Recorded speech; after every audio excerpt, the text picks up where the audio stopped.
So the first thing to do is to put some sky in. So I'm just going to mix up a little bit of cobalt blue or cerulean blue, whatever colour you want to put in the sky, and I'm just going to put a light coat. I'm working wet on dry here. Because the paper is so small, I'm not worrying too much about the watercolour drying out. If I was working on a larger surface, I might work wet in wet. Round brush and thin coat of blue watercolour. So if you wanted to do a ultramarine sky, you could do that if you wanted. I've stuck down my paper with masking tape. I'm using A5, and it just as a quick tip, if you wanted to lift some clouds out, all you need to do is take a scrunched up sort of paper towel or a piece of tissue and just lift, press it down and lift off a small amount of cloud with your paper towel. The other thing you can do is just lift off using water. So if it doesn't come out very strongly and you want to just put some water back in, you can lift it off using a paper towel or your brush. Okay, it's quite nice also to put a little shadow underneath, and I've got a bit of old purple here, and what you can do is just quickly, before it dries off, just put in a little shadow. I just want a delicate cloud here. I don't want anything too dominant, but I do need a shadow on the underside of those clouds, like that. Okay, nice and easy, nice and soft. Okay, there we go. Now, while we're waiting for this to dry, I'm going to put some, because I don't want to put any colour there just in case it runs in. I could dry it off with a hairdryer, that's what you could do if you wanted to. But I'm just going to put in some texture along this bank of the lake. It's like a shingle, pebbly bank. So again, I'm going to take that purple and I'm just going to put a little flash of purple along that section there, just lightly. You don't want it to be too dark. In places you want to just put in some extra pigment, so you can use dots of purple just to create some texture. Just while it's wet, just dot in. This seems really light, and it is really light. You don't want it to be too dark because you don't want it to come forward into the foreground. If you make this too dark, it will come forward and feel like it's in the foreground when it's supposed to be in the distance. Okay, so while it's still wet, or you can do it while it's dry if it's drying out on you and you're worried, just put in a few dots here and there, and that will be the texture of the pebbles on that shingle area on the edge of the lake. And you can take some other colours, maybe a brown or a dark grey or something like that, and pop some of that in as well. Just small dots, no large dots here, just small. And you can make some areas a little bit darker than others so that you get some depth, but not too dark and not too defined. They want to be delicate. Okay, so there we go. Now by the time you've done that, that should be dry. And we're just going to put some hills in. One is going to be a mountain and the other one is going to be tree, a bit of forest. Okay, so for the mountain, if you take a bit of black and add a bit of brown into it maybe, and then put a dot of purple in, so you get this sort of tone. It's like a purple grey, needs to be in the distance, you see. So the more sort of purple bluey colour in the grey, the more it will go back into the distance, and that's what we want. All right, lighter at the bottom, darker at the top, and you'll get a sort of atmospheric mountain. And if you want to darken it up a little bit further in places, just take more of that pigment that you mixed up and just put a little bit extra colour in places like this. Just again, you don't want very much because you want it to remain in the distance. So don't add too much pigment in to that. Ooh, it's a bit dark. Just picked up a bit too much paint there. Just put a little bit of it on, wipe it off, and then just blend it into your picture. Just a little bit of texture, but not much. Okay, I'm going to leave that there. Don't want it too dark. If it's too dark, it'll come forward. The other one, we're going to do a green, but in the same way, the green needs to be knocked back. Do not use green straight out of your tube or your pan. Put a bit of brown or a bit of purple into it and test it out on a piece of paper first to see if it's, we don't want a strong green, we want a green that's quite muted. So again, just get it on the paper.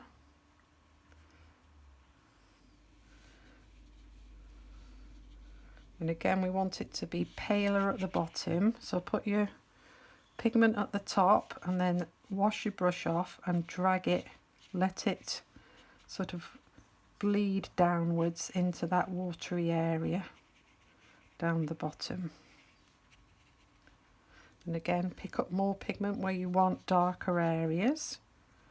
Again, we don't want to see trees, we just want to see a little bit of texture, but no defined trees. It's too far away to have defined trees. But what you can do is take a fan brush or even a dry acrylic brush and just flick at the tops of those. I don't know whether you can see that happening, but if you flick at the top of those hills, you get like a little bit of texture coming out, and that will help describe the tops of the trees. Okay, just going to put a little bit more there just to separate that section from the background hill.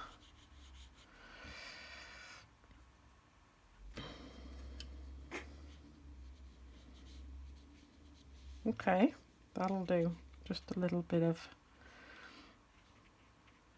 Okay, you can add detail to that later if you want to, if you feel like you need more interest in that area. But the main focus are the pebbles in the water, so that's where we want our eyes to go. Okay, and what you're going to do is you're going to paint the pebbles as they are, right? So you need a series of greys, all different colours. Grey purple, grey blue, grey brown, all that sort of thing, and browns and yellow ochres. So lots and lots of different colours of pebbles. So this is the yellow ochre. I'm going to put that on that stone there. And what you're going to do is you're going to paint each individual pebble as it is without water on it. Okay, so you might decide that you want a bit of yellow in that pebble, so pop a bit of yellow in just to brighten it up. We've got some lovely colours down here in the foreground, so you might want to actually put some colour into your pebbles. It might be that as you go off into the distance that your colours become muted, so less intense. You might have some sort of bluey greeny pebbles. So let's get them in. Okay, so you're just going to keep working like that, add in sort of darks and lights to things as well, not just one solid colour. You do want some texture on these pebbles, and if there are shadows, you can put shadows in, etc, etc. Just make those tones slightly lighter as you go backwards and smaller. So you'll have some marks that you've made already, but as you go backwards, you just want to sort of become tiny marks, right? So medium marks in the middle ground, and then larger marks in the foreground. Okay, I'm going to put this on time lapse so you can see it being filled in.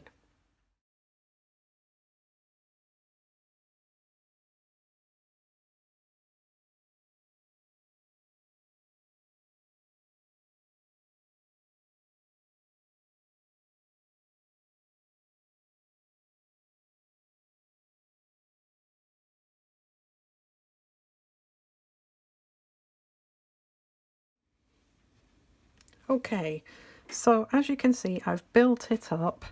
I've made larger stones in the foreground, more colour, more shadow, more shading in the foreground, moving off to lighter tones as they go off into the distance. Same tones but just lighter, so that means you just add more water to your watercolour. So the next thing to do is to let this dry completely, and then we're going to put a glaze over the top of blue. But first of all, what we need to do before we do that, this is dry, or more or less dry, yeah, is to put a reflection down. So the reflection is going to be partially from the sandbank, pebbly bank here, and also from the mountains. So we need to mix up paler versions of what we've used there. So I'm going to take a bit of purple and add some water to it, and I'm just going to put a very pale wash over, gently over the top section of water there. Okay, then I'm going to take a pale version of the green that we used, and if you remember, we added green and a little bit of black into it, or a bit of brown into it, just to knock it back a bit so it's not so strong. And this time you want to make it pale, and we're going to try and copy the shape of the mountain. So that's a bit dark. I'm just going to add a little bit more water, and we're going to run it along there, and then we're going to come up. So you're working opposite to what's up there, up, and then in a diagonal to about there, and you want to go down and then up again, and then just, but you must not, do not rub hard, because that will affect the pebbles that you've got there, okay, underneath.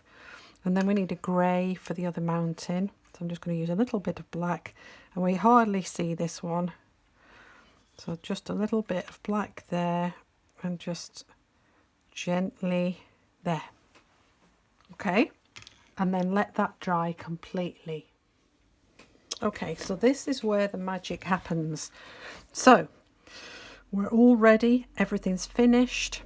We're ready to put a glaze of water over this lake or river or whatever you want it to be. You need a big mop brush or a Chinese brush like I've got here, lots of hairs on it, and you need a very watery blue. So that could be a cerulean blue or a cobalt blue, which is what we used in the sky, if you remember.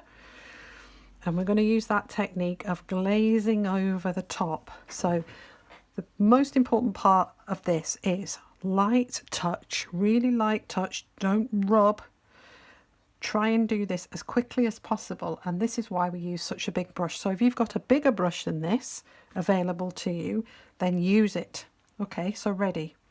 So we're going to put lots of water on our brush and in our paint, and we're going to start down the bottom because we want the bottom bit to be darker than the top. Okay, so we're just going to wash, wash, wash. Keep picking up more paint if you need to, and we're going to wash up to there. Now we're going to leave it to dry, and then if you want more paint on, then you add another layer. Do not add more paint to this. Do not rub. You can see it's bleeding a little bit here, and that's probably because that bit of black was not dry. That was the last sort of stuff that I put on, so that's bleeding a little bit. You will get a little bit of bleeding anyway because you're applying water to paint. So watercolour is, you know, it's not permanent, so it will bleed a little, but it is essential that you don't touch this anymore until it's completely dry again. So if you've got a hairdryer, then dry it off. Make sure it's thoroughly dry. Okay, I will do that now, and then we'll add another coat. Okay, so this is now dry. The paper is still warm. Ideally, you wait for the paper to cool down, but I'm going to just work on it now. I've got another mix of cerulean blue again, and I'm going to apply it from the bottom again. Light touch, don't over rub it. Light touch all the way to the distance. Okay, there we go. Leave it, let it dry. Okay, now I've still got my cerulean blue here, very liquidy, and then I've mixed a bit of cerulean blue with a bit of green. I'm going to use a smaller brush this time, and I'm going to do some more defined areas. So in here, and just put in some lines coming across from either side, just like this. And you can even do some, and the lines should decrease in size and thickness as they go backwards. Okay, just slight suggestion of a line coming in. You can even do some what they call sort of open Z or S shapes in the water. Okay, same with the green. Just little marks going backwards. Tiny, get smaller as they go off into the distance. If you need to use a thinner brush, then use a thinner brush. Okay, I'm going to use a little bit of ultramarine blue, and I'm going to bring that in the foreground just to give it a little bit more depth in this foreground area here. So we've got a slight movement on the water. Maybe put a nice thick one down the foreground here. Okay, so the other thing I'm going to do is I'm just going to apply a little bit of the blue, the dark blue, the ultramarine blue, to the edge of this area here where the pebbles touch the bank. Water touches the bank. I'm just going to drag down some little bits of shadow just into that water there. Okay, and then I'm going to actually add a little bit more colour to that distant pebbly bank because it's a bit pale. So I'm just going to put in some little marks like this just because it's a little bit pale and I need it to stand out a bit more. You could take the different colours that you've used in the water and work into them like this. Okay, there we go. A little bit of shadow coming down here. There we are. Now, and the other thing I'm going to do is I'm going to take some green and I'm going to put it along this edge here, like that. And I'm just going to drag up some colour from that edge like this, just to enhance. This is why I say just wait until the end, just to work out if you need more texture in the distant areas, because you don't really know until you've done your foreground. You don't really know if you need more texture or not. And it's important that you don't do, well, if you do it first, what happens is you then have to go in and fiddle a lot, and it's quite difficult to remove. So it's better at times just to do a little bit, and then you don't have to remove so much. I'm going to take a little bit of black and I'm just going to go in here. I'm going to do the same thing, just lift up some texture into that there. And I'm just going to soften it with a bit of water into those hills in the background. Okay, so the last thing we're going to do is we're going to put some highlights on, and for the highlights I need some gouache. So I'll be back with you in just a tick. Okay, so here I have some gouache. It's in an old tube and it's dried up, and you can see. So I'm just working into the lid of it so I don't waste any. But if you've got some, just squeeze it out on your palette and wet it so it works. You want a creamy consistency so that it fills up your brush and that it's easy to paint on. Okay, so there we go. I'm now just going to run across some of these lines and just put in some little highlights like this. And again, you can use that sort of zigzag shape. And it's magic, this stuff, because it does sort of, it semi-disappears into the paper. But if you want it to be more defined, then you can just over paint it with another layer and it'll stand out even more. The thing with gouache is it's opaque, so it'll sit on top of your watercolour. If you use white watercolour, it doesn't work. What it does, it just absorbs into the paper. So again, finer lines as you go away and paler lines. So just add a little bit more water into your mix as you go back. You very much work with gouache like you do with watercolour. Gouache is just opaque watercolour, really. Just the odd flash of white here and there, just to give it that extra bit of depth in that water, and have some of the marks going off the side of the paper as well as coming into, like I'm doing here. All right, and also you can get sort of circular marks when you get closer to the foreground, and there's no reason why you can't mix your gouache with a little bit of colour if you wanted it to be a pale blue or something like that, and make them thicker as they come forward. Okay, so I think we're going to leave that bit alone. I'm just going to take the masking off, the masking tape, because I just want to see what it looks like. Again, so it's a bit difficult to see the final result without taking this tape off, because it really does brighten up the colours once you've taken the tape off and you've got a light coloured boundary around your paintings. So whip off this tape and hope it doesn't pull the paper with it.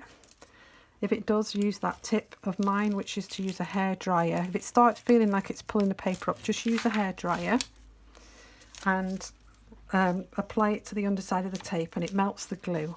So there we go. So you can see there's a bit of pull there. Another tip, take your finger or a rubber and just rub.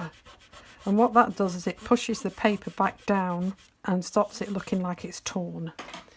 Okay, so I quite like this, but a couple of things that I'll do to it before I finish. One is I'm going to put some darker blue down the foreground. I want that foreground to come forward on me, and it's not coming forward enough. So I'm going to put some like this. Oops. I'm going to put some shapes just in that foreground area, like that. Slightly lighter as we're going away. I'm just going to increase those marks a little bit more. And I'm just using the very tip here to get thinner marks as we're going away. Just the very tip of my brush. If it's not thick enough, if it's too thick, use a detail brush.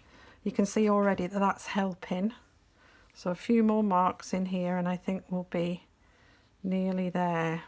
Assess your work all the time. Decide whether things are strong enough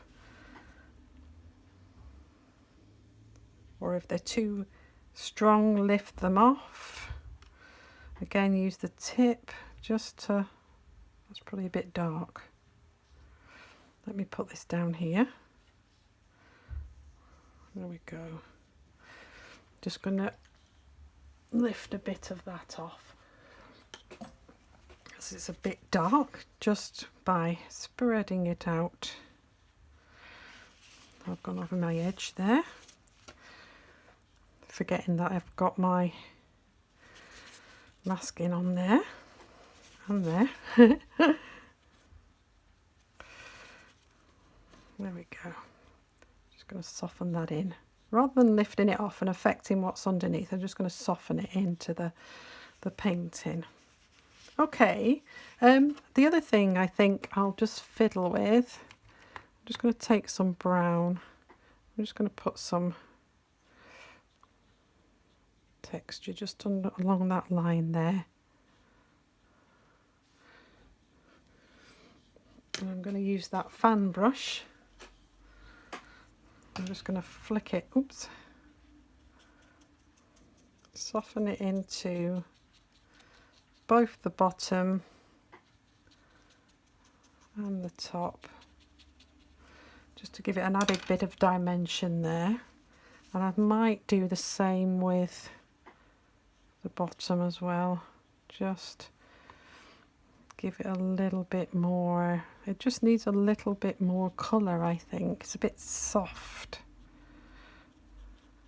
There we go. Again, just, you can do this with a normal brush, but it's quicker with a fan, just to soften things in. And I'm also not happy with the strength of colour on that reflection there, so I'm just going to take a little bit more of that green. I'm just going to add a touch more. A reflection is always darker nearer the object than it is further away, so we can leave this bit lighter, but I'm just going to darken it up a touch. There, I think that's better. Okay, I'm quite happy with that. I'm going to leave it alone. If I fiddle more with it, it'll probably destroy it. So practice. Try the little pieces first and then have a go at this. If you want to make things more interesting, you can put some more trees or sky or whatever. Maybe some houses in the distance, birds in the sky, blah, blah, blah. But this was really just an exercise onto how to paint a shallow river or lake with lots of stones in it. And I hope you enjoy it. And I will see you next time. Enjoy. Bye for now.